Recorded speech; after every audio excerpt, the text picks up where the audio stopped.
Okay. So, hi, Patricia. How are you today? I'm great. How are you? I'm good. I'm good. Well, first, I want to just congratulate you on being named the 2021 Kentucky Superintendent of the Year. We're really honored to be able to recognize you in this way. Thank you. I wish I could be there to shake your hand or hug you or something like that, but Yes, this will work. definitely. COVID definitely has put a cramp in everything that we get to do. We usually do with our Superintendent of the Year. Yes, we're learning new ways for sure. Most definitely, most definitely. Just as a little bit of a background for our audience, this award is presented annually through a competitive application process that's based on a superintendent's talent and vision in the areas of leadership for learning, communication, professionalism, and community involvement. And all those things just really shown very clear and just shown out very well on your application. And that's one of the great things about this award is it really gets to highlight what the superintendent is doing in their district. So I just want to ask you a few questions. My first question is, what does receiving this award mean for you in Union County Schools? First of all, being named as the 2021 Superintendent of the Year was incredibly humbling and such an honor. However, it's really not about me. This recognition is truly a reflection of all the work that all superintendents across our Commonwealth does each and every day to make great things happen, regardless of the circumstances we're faced with, like right now with COVID. And then locally, I'm blessed with a great team and community partners who've done amazing work during the past 10 years that I've served as a superintendent here for our customers, which, you know, are students. So really, I extend a thank you and congratulations to our students, parents, staff, our school board, and then all of our local community partners who support and believe in the work we're doing here in Union County. And my heart just overflows with thankfulness to be part of this Union County public school system. I went through this school system myself, and so it's wonderful to be able to serve in my own hometown. Definitely. That's great. Well, that leads me into my next question. Through your leadership, Union County Schools and your community have been transformed. When asked about this during the award presentation, you gave credit for the transformation and the award to your staff, your board, and community.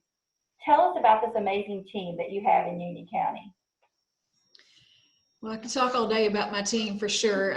Like I said, I'm truly blessed, but each and every one of them works every day to amplify our vision of inspiring the champion within. And when I say that, I mean, no matter what happens, they approach it in a positive way. And it's truly that spirit of inspiring champions all the time.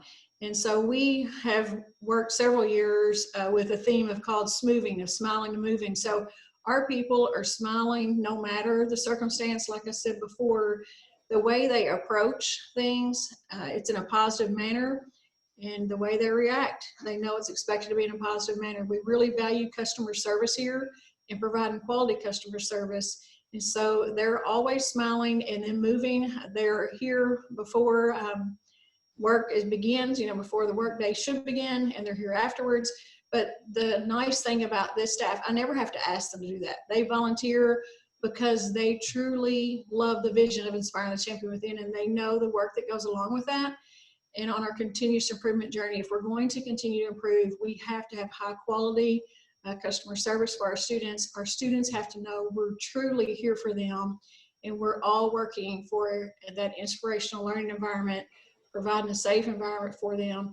But that human connection, this year, I think the connectedness piece is most important, and all of our staff members are willing to reach out and do whatever it takes, you know, to build on those relationships. And that's one of the hard pieces of being out with COVID is the relationship piece. And so when we came back and we started transitioning back in school, we said, you know, our focus was going to be on building relationships first and foremost, and having that health and safety for all, but education will come.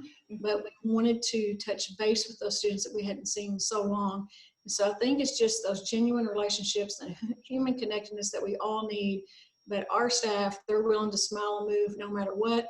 And, you know, we've built that over the years. Like I said, this is my 10th year, but I feel at this point, I finally have the team that I was able to recruit and develop, and they're all here for the right reason. It's always students first. In our organizational chart, we have students in the center, and our internal and external shareholders are on the outside of that circle. There's really no hierarchy in Union County, and I think that's what makes it work. And so we love working with each other, but we're very honest, brutally honest, and they know I expect them to hold me accountable.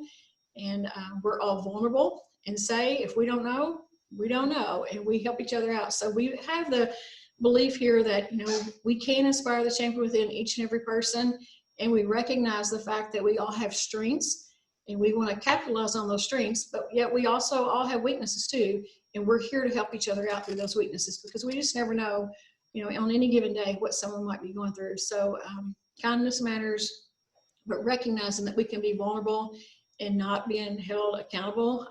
If we make a mistake, we're held accountable, but we know we're all here to help each other through that mistake. So I tell my staff, you know, if you make a mistake, tell me up front, we can work through it, and you have a whole team here to help you with that. And so I just feel like we worked together as a team, and things work out, and I couldn't do this and wouldn't want to do this any other place except Union County, because I have a wonderful team. That's great. That is great. You are only the 4th female since 1988 to receive this award. What does that mean to you and to all female education leaders across the Commonwealth?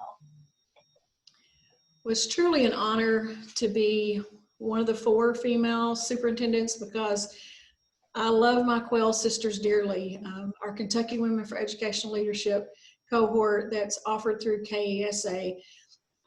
I love them dearly. We learn from each other. The networking there is just outstanding.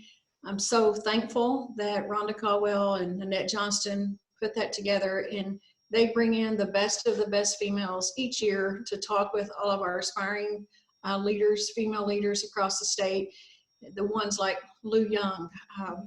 It's just unbelievable, the networking and the collective efficacy that goes on during that time. We learn from each other. You know, as women, you can kind of put your guard down and you're all in it together, and the emotional quotient piece there among women is just phenomenal. But like I said, it's amazing to be with those ladies, and there's so many more ladies there that are ready to step up, and that's what's wonderful about Quail. We're there to help and support them. It's additional layer of support and networking that women need sometimes as far as stepping up into leadership roles. So I'm thankful to be part of that, and honored to be able to represent them, and hopefully others will follow in my footsteps and step up and become superintendents and help lead our students and improve the biggie in education across the entire Commonwealth.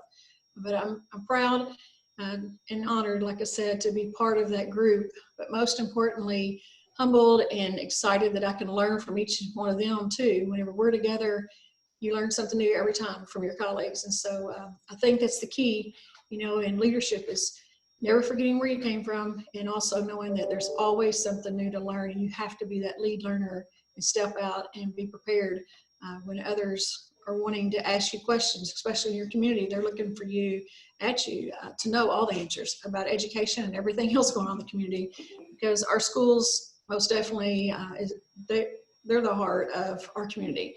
And so I think sometimes when we get together with other female leaders, it's really nice because you can reach into that heart piece of it. Right. Very, very well said. Very well said. Are there any other comments that you'd like to share?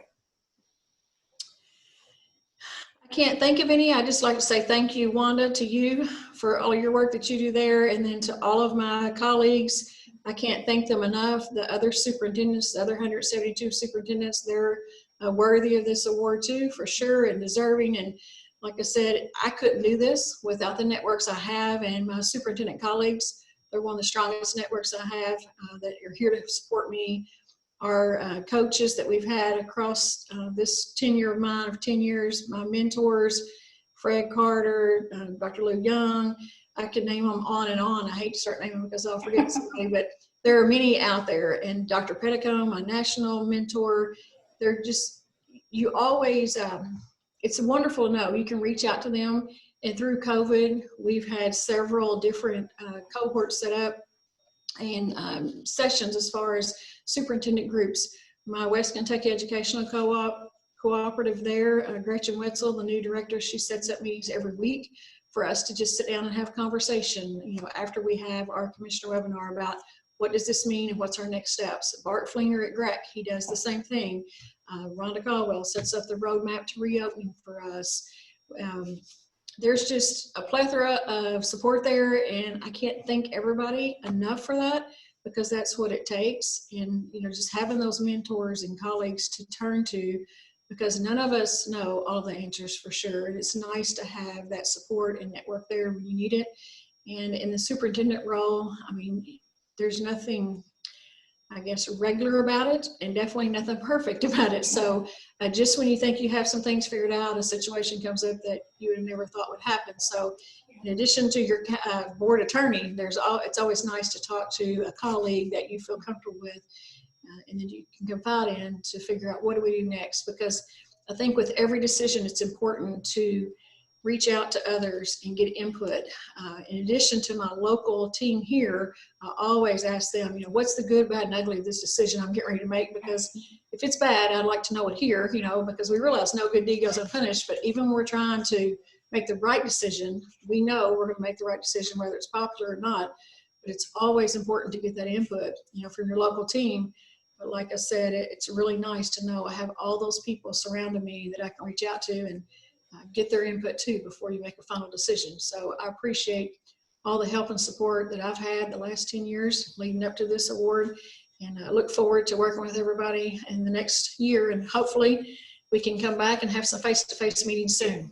Yes, definitely. All right. Well, thank you so much. And again, congratulations.